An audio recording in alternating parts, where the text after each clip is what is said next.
Is it a foregone conclusion that the 49ers are going to cut Trey Sermon now that they spent another third-round pick on a running back, this time Ty Davis Price? No, honestly, I don't really see the relation in the two, to be honest, other than they're both running backs. I mean, the play style is not the same. It's true. And I'd be hard-pressed to think that the 49ers would cut their second-year, third-round pick. That'd be wild. That'd be kind of pretty wild.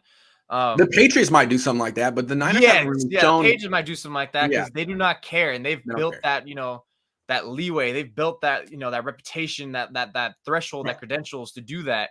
Yes. The 49ers, no. And if anything, if the point is, which is Kyle Shanahan's, which is also my point, which I knew immediately when they drafted him, was why they reached for a running back in the third round, was because they knew last season they had like a 4 or 5 week stretch where they were just pulling running backs off the streets just to field a team. Patrick. Then you're gonna keep Trey Sermon, aren't you? Weren't you gonna, so you can keep depth? I mean, sure, he might not be the effective running back that you like, but I mean, you have depth there, and the guy can still probably do something in a fill-in role if need be.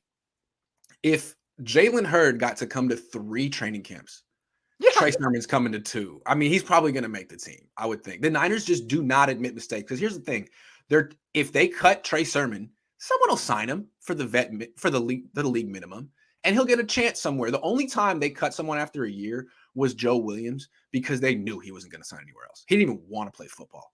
They knew no team was going to make them look stupid for cutting Joe Williams. But if some team signs Trey Sermon, they take the loss. They won't do that. They'd rather hold on to him and trade him for a conditional 6th-round pick in 2 years, like they did with Dante Pettis. You know what I mean? This is the Dante Pettis treatment. Yeah, and that's exactly right there too. And that's basically because Trey Sermon just pretty much for like an emergency depth player, or maybe even if he does well enough in training camp to prove that, maybe he does earn like a handful of like snaps in a game or handoffs, whatever they may be. I mean, shoot, the 49ers, when they were at their best in 2019 is when they were rotating 2 to 3 running backs. I mean, I don't know why they wouldn't get back into it. I mean, they know wherever running back they have, this goes down. So this is why I think last week I said 4 to 5 running backs could be. That's not Kyle Juszczyk. That they could keep him on there, because at least, hey, one may be 2 extra. But we've already seen last year, not even just last year, the last few years, we just lost so many running backs. So we really need to try hard here. Also, it seems like in that spirit, like Kyle's looking for a different type of running back, a bigger running back, maybe a more durable running back. Because when he first got here, all he wanted was dudes who were like 200 pounds that ran 4.3. Mostert, Breida, Tevin Coleman.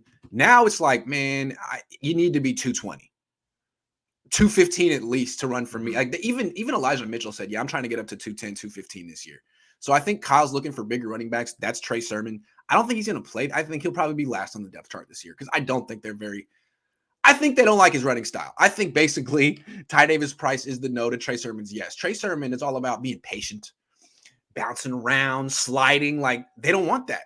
They want Ty Davis Price to just run as hard as you freaking can between the tackles and get some yards after contact. So maybe Trey Sermon can change his running style and the Niners will like him, but I think he'll stay in the team. I think the 4 guys, he'll be inactive probably, but the 3 guys who will be active on game day will be Mitchell, Ty Davis Price, and Wilson.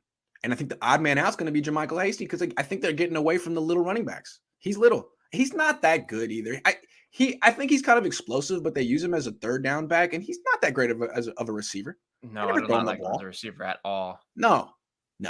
So I think he'll be the odd man out. Plus, they got another undrafted running back this year, Jordan Mason, who's built just like Trey Sermon and Ty Davis Price. That's what they want now. So I think Hasty's the one that's probably on the way out. And if they do cut Hasty, I mean, really, is anyone going to sign him? They could probably put him on the practice squad. Probably not. I'm just saying. Really the most lure. Remember when they protected him in 2020? That's how much of a lure he was. And all of a sudden, that's how quickly things can go in the NFL, man. Yeah. But I mean, yes, Sermon, he'll be here, but didn't he take down all his Niners stuff after week 1 when he was inactive? That's funny. No one really cared. I think he did, like last year. He took on Instagram. He had a wow. So Sermon was first. He had a Debo. Maybe Debo was like, oh, I'm gonna pull a Trey Sermon because that got the point across.